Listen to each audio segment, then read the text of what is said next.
Vou ler agora uma parte do livro Minutos com Chico Xavier, de José Carlos de Duque. Um conselho. Se me fosse permitido lhes dar um conselho, eu lhes diria: abstenhamos-nos de julgar a quem quer que seja. De todos os conselhos que Chico Xavier poderia nos dar, do alto da sua indiscutível elevação espiritual, ele escolheu a recomendação de nos abstermos de julgar os semelhantes.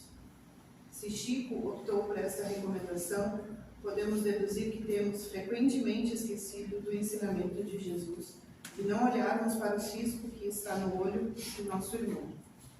A questão não se resume a mero ensinamento moral. O ato de julgar traz implicações concretas em nossa vida, pois, de acordo com Jesus, seremos julgados na mesma medida em que julgamos nossos semelhantes. É uma lei espiritual a que poucos dão importância. Quando critico alguém, estou abrindo campo para ser criticado na mesma medida, no momento em que chegar a minha vez de me equivocar. Quando sou intolerante com o próximo, quando não perdoo, dou margem para que intolerantes cruzem meu caminho e sejam implacáveis com meus deslizes. Muitas influências espirituais negativas nascem no momento em que nos lançamos impiedosamente como árbitros da vida alheia. Atiramos pedras, mas estamos com o passado manchado de equívocos. E quando, apesar de nossas quedas, atiramos pedras nos que estão caindo, damos oportunidade para que sejamos alvos das pedradas que partem de nossos desafetos espirituais, companheiros de outras vidas, a quem prejudicamos de alguma forma. Quem julga se condena, quem abençoa e compreende abre caminhos para a felicidade e a paz.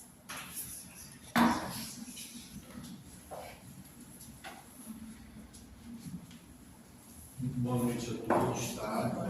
Sejam muito bem-vindos, tá? Nessa casa, tá?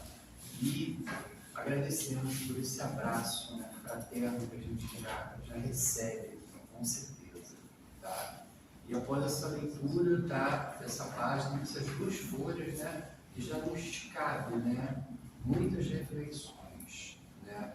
No nosso dia a dia, não só no dia de hoje, mas dentro da frente, tá?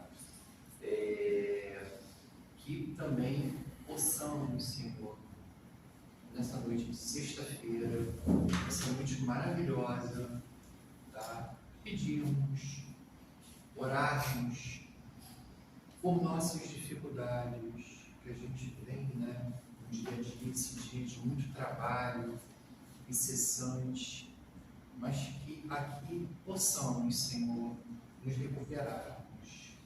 E que sejamos, Senhor, voltarmos para casa um ponto de luz para todo esse grupo terrestre que tanto precisa.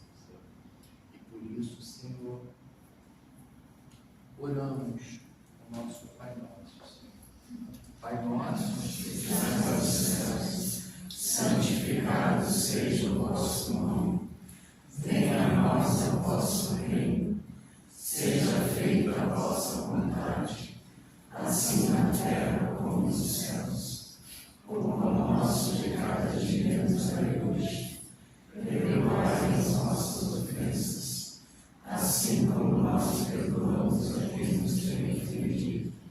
E não nos deixeis cair em tentações, mas livrai-nos de todos os males. Assim seja. E as melhores vibrações para o palestrante, ok? E que todos, né, vão ter bastante atenção nas palavras e que possamos, né, carregar esses ensinamentos aí, não só para hoje, mas para todas as nossas vidas, tá?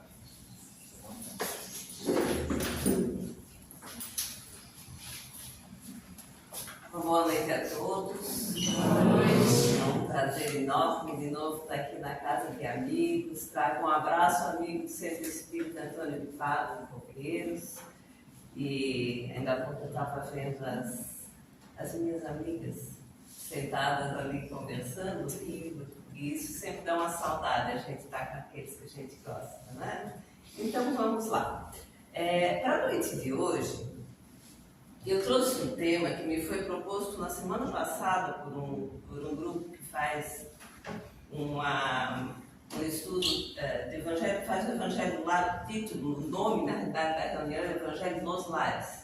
porque eles fazem o Evangelho no Lar online e aí congregam pessoas de vários lugares, até de fora de Florianópolis. E eles me deram de presente de Natal esse tema, porque eu acho que, pelo menos para mim, ele vem muito de encontro à minha análise do meu comportamento no cotidiano. E aí eu achei bem interessante, eu disse, olha, eu vou compartilhar esse estudo aqui quando eu puder uma oportunidade de uma palestra. E aconteceu que foi hoje. A gente vai trazer um convidado para nos ajudar a interpretar essa passagem evangélica, que é amigo do convidado da leitura de abertura. E a gente entende porque os dois sempre tiveram tanta sintonia. Lá é Chico nos recomendando a não julgar. E aqui nós vamos convidar o professor Emmanuel para nos ajudar na noite de hoje a interpretar uma passagem de Lucas, no capítulo 10, como Emmanuel sempre faz nesse material que ele traz para nós para reflexão. Ele extrai de um capítulo uma frase. E, obviamente, quando ele faz isso, ele nos instiga a ir procurar o capítulo inteiro, porque aí a gente começa a ampliar. E aí nós vamos pegar a aula do professor Emmanuel, que está lá no livro Fonte Viva, capítulo 32, com o título A Boa Parte. E que frase que Emmanuel extraiu do capítulo 10, o versículo 42, quando ele diz assim: E Jesus disse, Maria escolheu a boa parte, que não lhe será tirada. Da onde que Emmanuel tira essa frase? Ele tira dessa passagem que Lucas nos traz no capítulo 10, mas que começa lá no versículo 38, que nos narra, numa sequência que Lucas vem trazendo, uma visita que Jesus fez depois de ter encontrado os fariseus e o doutor da lei de ter questionado quem era o nosso próximo, quando ele narra a parábola do samaritano. Após coincidentemente, após essa passagem que acontece essa outra situação.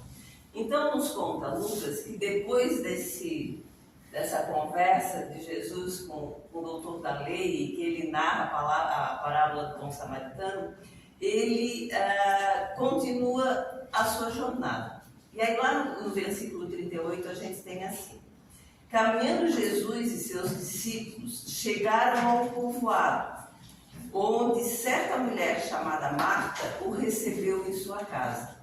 Então aqui se deduz que o povoado é Betânia, e a Marta é a irmã de Lázaro e de Maria. Então era Marta e Maria, irmãs de Lázaro, que Jesus ressuscitou lá, né? Que na realidade não estava desencarnado ainda, isso a gente sabia. Então ele acabou trazendo ele de volta para cumprir o seu pedacinho. E aí no versículo 39 seguintes a gente vê assim, peço que prestem bastante atenção, eu vou repetir o 38, como eu estava colocando na exposição que a gente fez ontem.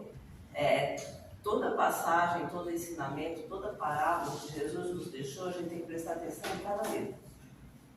Porque tudo que ele falava era tudo envolvido no simbolismo. A gente tem que interpretar para entender o que ele estava querendo dizer. Então vamos voltar lá. Caminhando Jesus e seus discípulos chegaram ao povoado de Betânia, onde uma certa mulher chamada Marta o recebeu em sua casa. Maria, sua irmã, ficou sentada aos pés de Jesus, aos pés do Senhor, ouvindo a sua palavra. Marta, porém, estava ocupada com muito serviço. E aproximando-se dele, perguntou: Senhor, não te importas que minha irmã tenha me deixado sozinha com serviço? Dize-lhe que me ajude. E Jesus respondeu: Marta, Marta, você está preocupada e inquieta com muitas coisas. Todavia, apenas uma é necessária. Maria escolheu a boa parte, e esta não lhe será tirada. Tem várias situações que a gente tem que analisar, né? Mas vamos seguir o roteiro de Emmanuel, porque afinal de contas o professor é ele, né? O que é que Emmanuel extrai daquela frase que depois a gente vai refletir um pouquinho mais no capítulo, né? Emmanuel começa assim.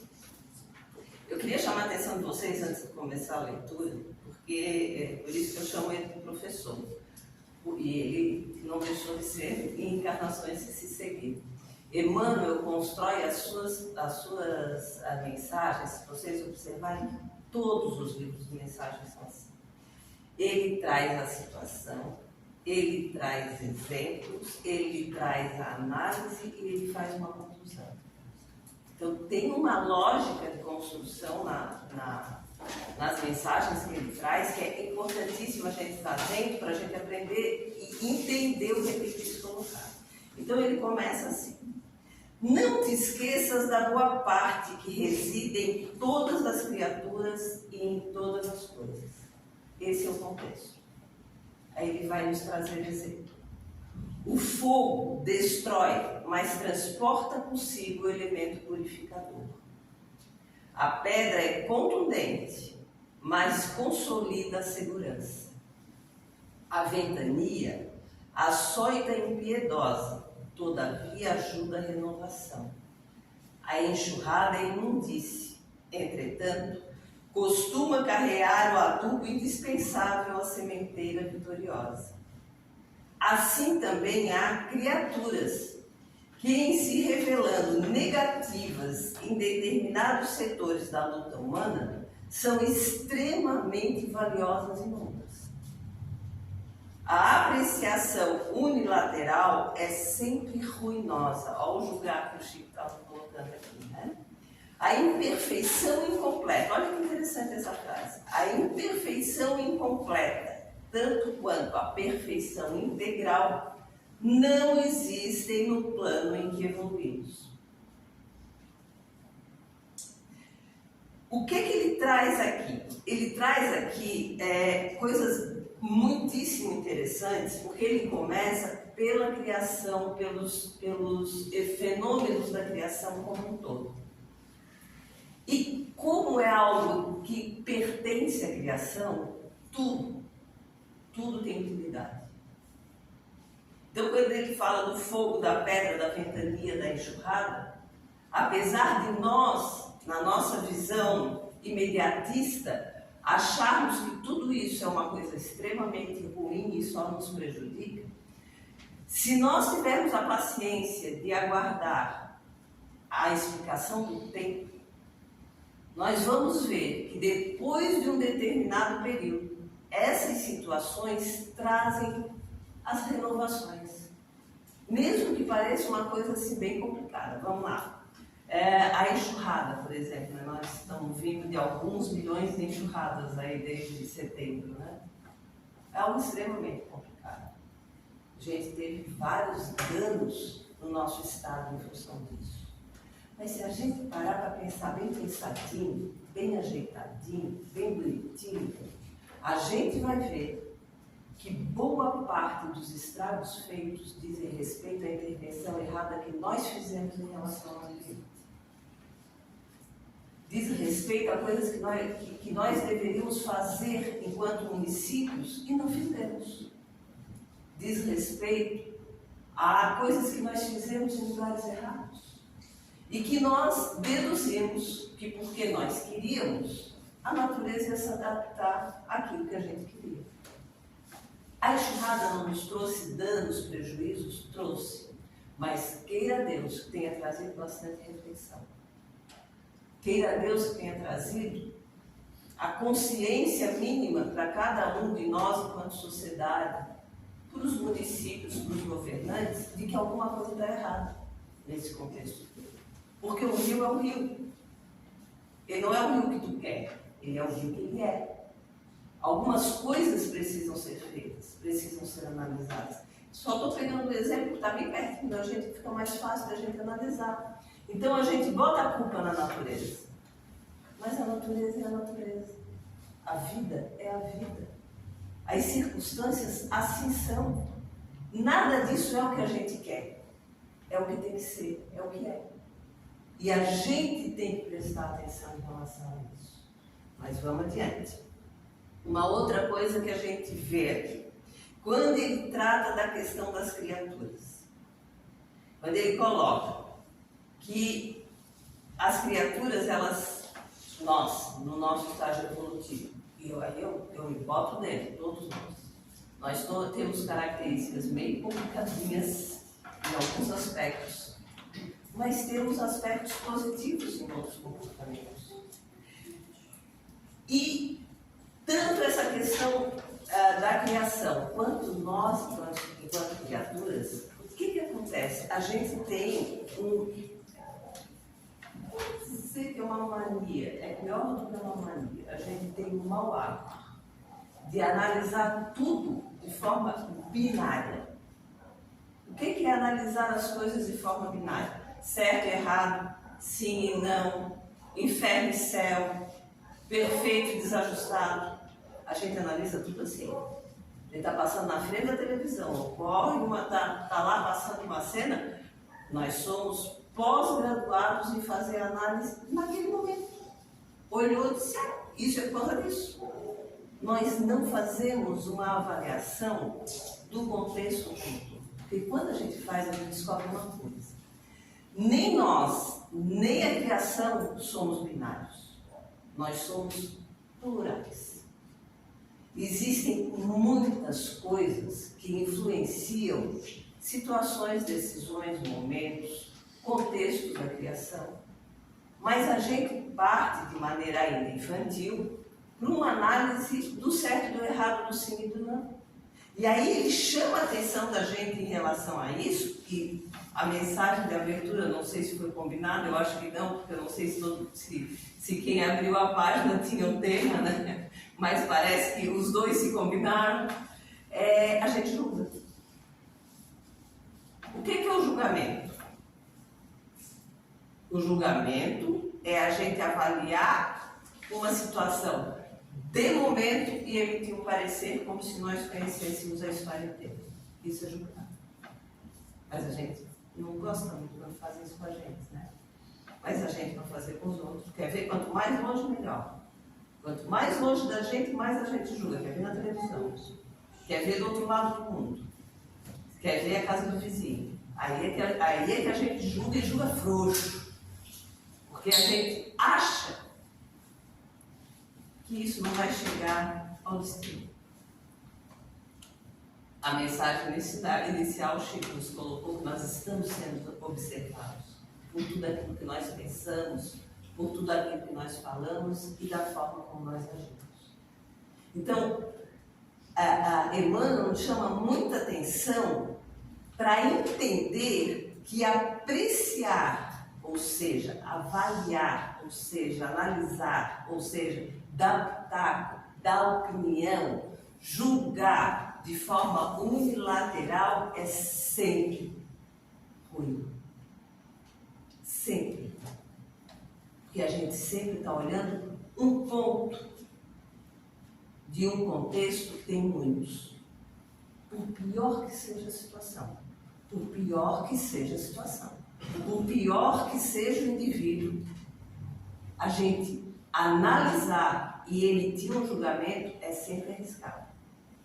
Tem uma pergunta no Livro dos Espíritos, eu não vou me lembrar o número, mas que Kardec pergunta aos Espíritos se é errado avaliar os erros alheios. Ele pergunta, é errado avaliar os erros alheios?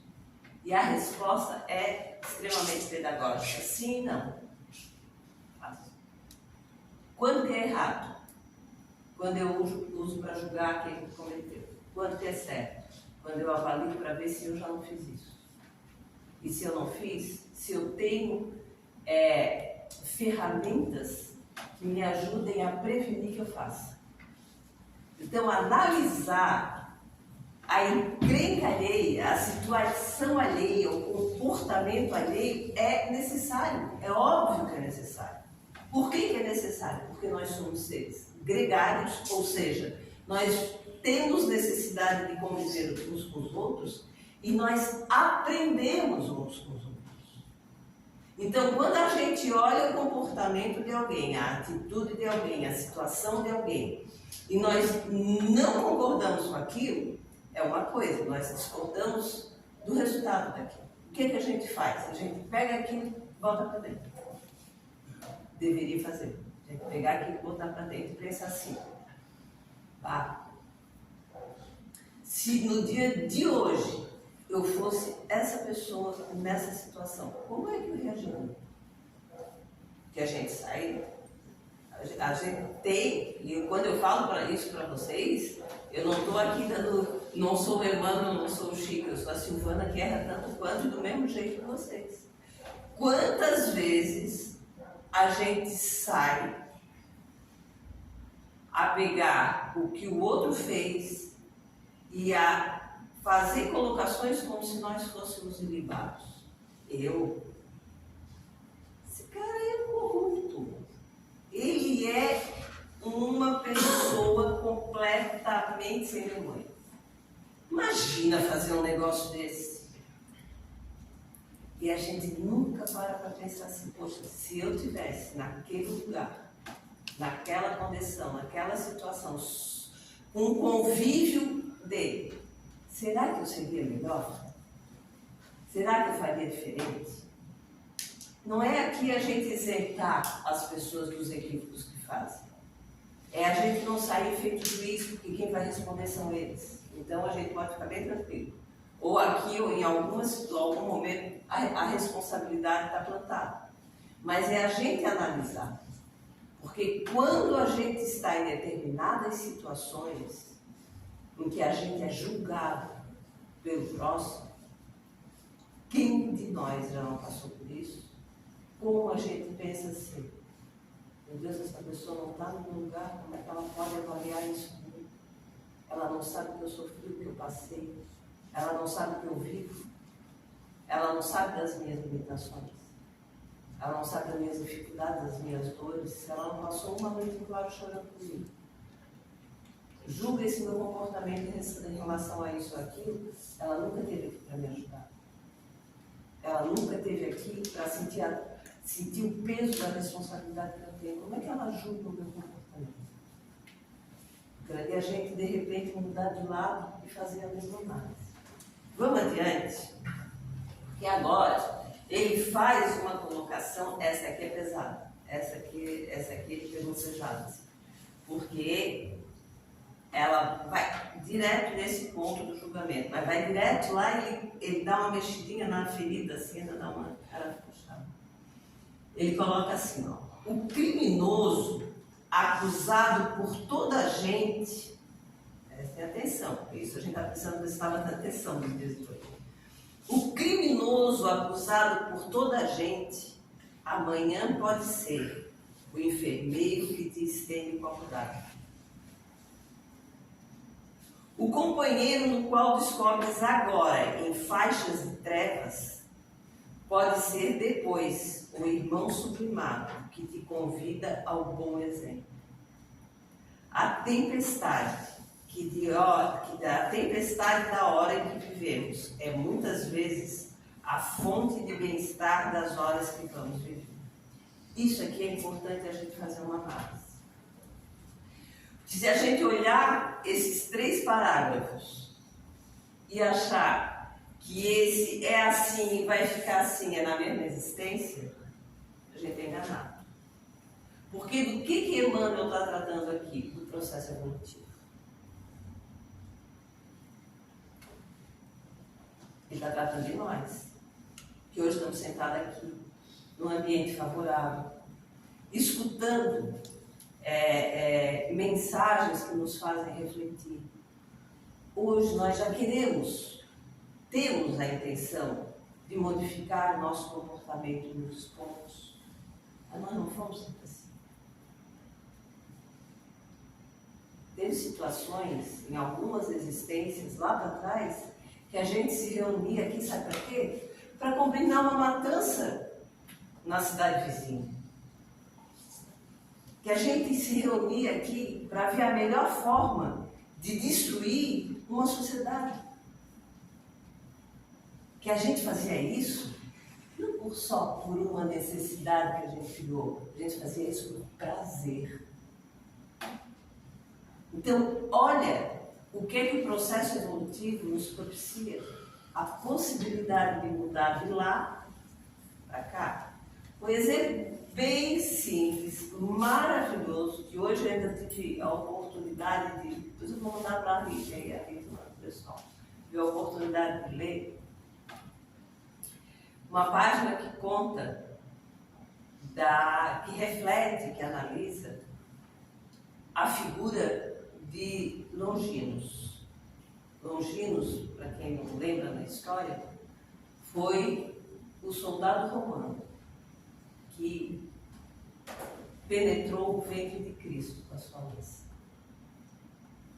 Mesmo naquele momento, pela lógica militar com a qual ele foi formado, mesmo fazendo aquilo, ele fez porque ele ouviu, durante a Via Crucis que o Cristo passava, de alguns sacerdotes e de alguns personagens que estavam seguindo Cristo, que era importantíssimo que se quebrassem os joelhos do Cristo para que a profecia não se cumprisse. Porque a profecia dizia que o Messias seria supliciado com seu corpo íntegro. Então eles queriam quebrar os joelhos de Cristo para que isso não acontecesse. Esse soldado estava perto, escutou. E ele, obviamente, ele tinha participado, tinha estado presente em todo o contexto da condenação de Jesus. Sabe o que ele pensou? Ele pensou assim, na lógica militar dele. Aí não existia nenhum sentimento, ele não conhecia o Cristo. Ele disse, não é justo. Ele está sendo condenado por uma coisa duvidosa. Não é justo que eles façam isso. E o que aconteceu? Longinos tinha um problema de visão, que ele não enxergava pelo olho. E ele escondia isso. Porque se o exército romano soubesse, ele não poderia mais. Então ele se desdobrou a vida inteira para sempre ser o melhor, para que seu problema de cegueira de olho não fosse percebido. Na hora da crucificação, o Cristo, já estando nos últimos momentos da sua vida física aqui conosco, o que acontece? Longinos vai lá. E antes que os judeus quebrem os joelhos do Cristo, ele enfia a lança no seu abdômen. E na hora que ele enfia a lança, e com força, respinga sangue de Jesus nos seus olhos. E ele fica curado. E a partir dali, aquele soldado passa a conhecer o cristianismo e se converte. Ali já existiu uma mudança daquele que o mundo condena porque meteu uma lança em Jesus. Agora eu pergunto para vocês, conforme está no livro Brasil, Coração do Mundo, Pátria do Evangelho, quem é que Jesus convocou para assumir o segundo império do Brasil e transformar essa nação durante todo o seu governo, e que hoje, na revisão histórica do Brasil, está sendo considerado um dos maiores patriotas que nós tivemos, mesmo sendo o imperador um dos maiores republicanos que nós já tivemos, Dom Pedro II. Longinos, vem em missão para o nosso país, para transformá-lo nos 40 anos de reinado em um das maiores potências de países recém-descobertos na época. E esse espírito, no processo evolutivo, se transformando num protetor desse país. Estudem a história atual de Dom Pedro, para vocês conhecerem que personalidade ele foi. Uma das coisas que se destaca muito nele foi o amor que ele desenvolveu por esse país. E quando ele faleceu em Portugal, impedido de voltar para o país que ele amava, no travesseiro no qual ele depositou a cabeça, no caixão que ele foi sepultado, continha um punhado de terra Brasil, que era onde ele queria descansar a sua cabeça quando voltasse para os braços de Jesus, com a sua missão. O processo evolutivo é isso. E aonde que nós vamos encaixar Maria nisso tudo? A irmã de Marta. Vamos lá. Lembre que a frase que ele pensou foi que Maria escolheu a boa parte e que isso não lhe será tirado. No processo evolutivo, à medida que nós vamos fazendo a escolha das boas partes para integrá-las à nossa personalidade, nós nunca mais perdemos. Porque depois que nós absorvermos a boa conduta, o bom comportamento, nós não conseguimos mais fazer errado. Não é porque nos dizem que está errado, é porque eles não conseguem. Não dá. Pensem vocês em situações que se hoje fosse proposta para vocês, vocês já não conseguiriam mais fazer. Hipótese alguma. Hoje eu pensei aí, sei lá, umas 8, 10 situações. Parabéns! Acabaram de identificar o seu processo evolutivo, o resultado fixado em cada um de vocês. É assim que a coisa se dá. E Emmanuel vai finalizando dizendo o seguinte: busquemos o lado melhor das situações, dos acontecimentos e das pessoas. Maria escolheu a boa parte que não lhe será tirada, disse-nos o Senhor. Assimilemos a essência divina, ou seja, os recados da vida. Quem procura a boa parte e nela se detém, recolhe no campo da vida o tesouro espiritual que jamais lhe será roubado. Então lembremos que nós somos responsáveis pelas nossas escolhas. Não adianta terceirizar. Não adianta fazer como Marta fez com Maria. Senhor, estou aqui trabalhando e ela não vai fazer nada, manda ela vir. Por que ela se dirige a Jesus? Por que ela não vai lá e conversa com Maria? Por que ela não vai lá e não... Não, vamos terceirizar. O que a gente faz? Meu Deus, dá um jeito nesse meu filho e diz para ele tomar um rumo. Meu Deus, faz esse vizinho mudar de casa. Manda ele embora de perto de mim que está me irritando. Meu Deus, meu chefe. A gente adora terceirizar as situações. E aqui, nessa passagem, a gente vê que a nossa vida, ela nos é dada como oportunidade. Mas o que nós fazemos nela são escolhas nossas. Uma vez escolhido, nós temos a responsabilidade dos resultados. Vamos hoje para casa pensando assim. Nós temos muito de Marta em nós?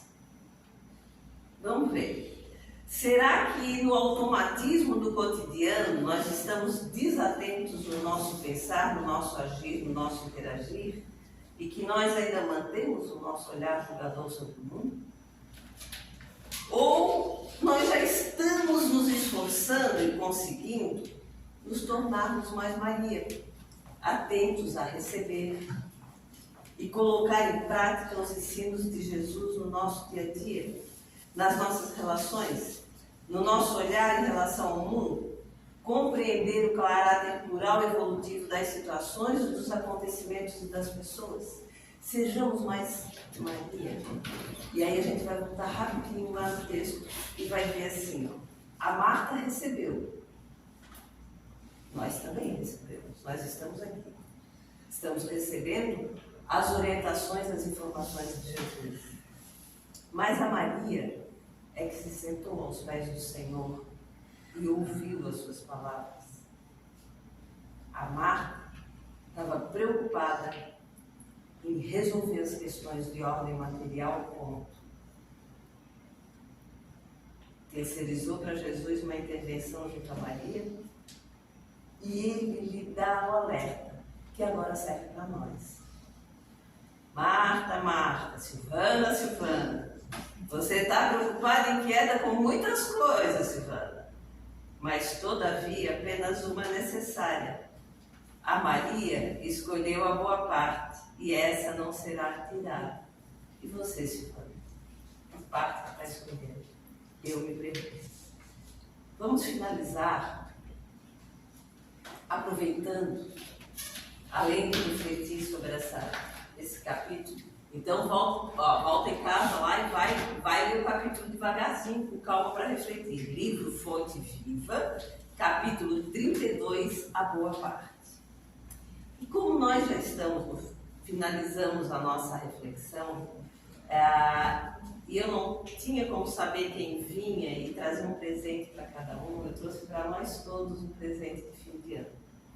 Peguei lá no livro Antologia Mediúnica do Natal, do Espírito Marta, coincidentemente, com o título Jesus, e que tem a ver com tudo que a gente falou hoje.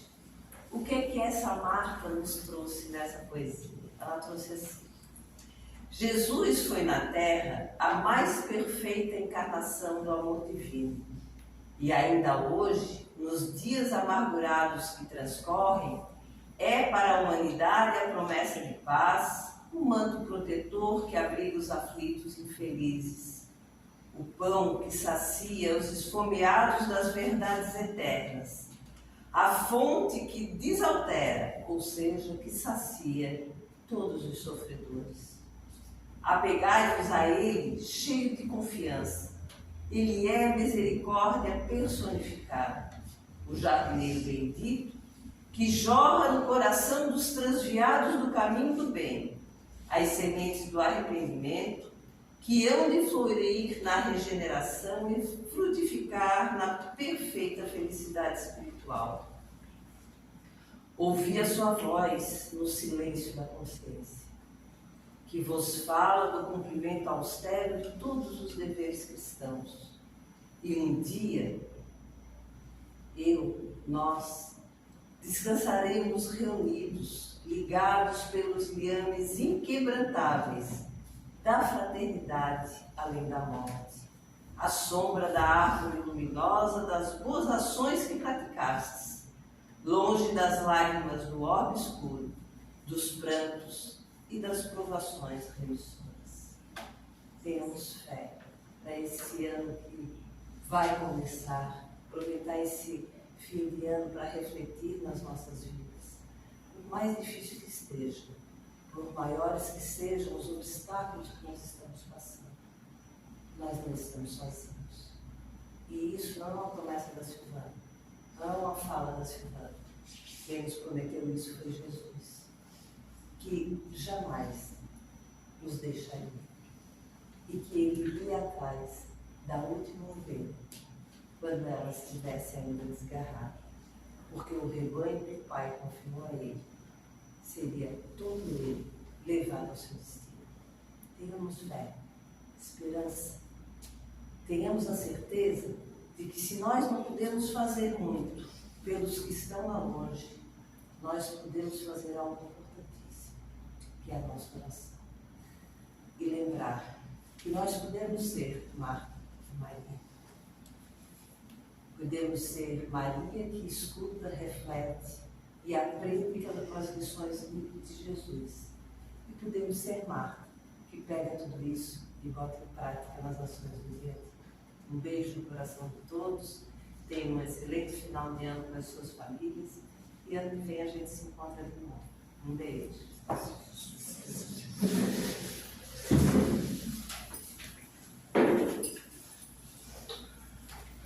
Agradecendo ao nosso irmão pela bela palestra, que a gente possa refletir nesse final de ano que está vindo, no próximo ano, para que a gente consiga trilhar em caminho de evolução, sempre tentando nos melhorar, sem julgar. Uma ótima palestra. Muito obrigado. E assim a gente eleva o pensamento a Deus, agradecendo ao Pai pela oportunidade de aqui estarmos, recebendo todas essas energias salutares. Perdoa, Pai, nossas faltas e incapacidades que ainda são tantas. Mostra-nos o caminho da luz e da paz.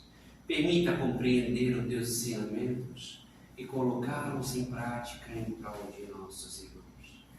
Em agradecimento dissemos todos: Pai nosso, que estás nos céus, santificado seja o vosso nome. Venha a nós o vosso reino. Seja feita a vossa vontade, assim na terra como nos céus. O pão nosso de cada dia nos dai hoje. Perdoai as nossas ofensas, assim como nós perdoamos a quem nos tem ofendido. E não nos deixeis cair em tentações, mas livrai-nos de todo mal. Que Deus ilumine o Pai no coração de cada um de vós. Ao retornar com os vossos lares, possam dividir com os vossos familiares todas as energias salutares aqui recebidas. Temos em seguida o passe.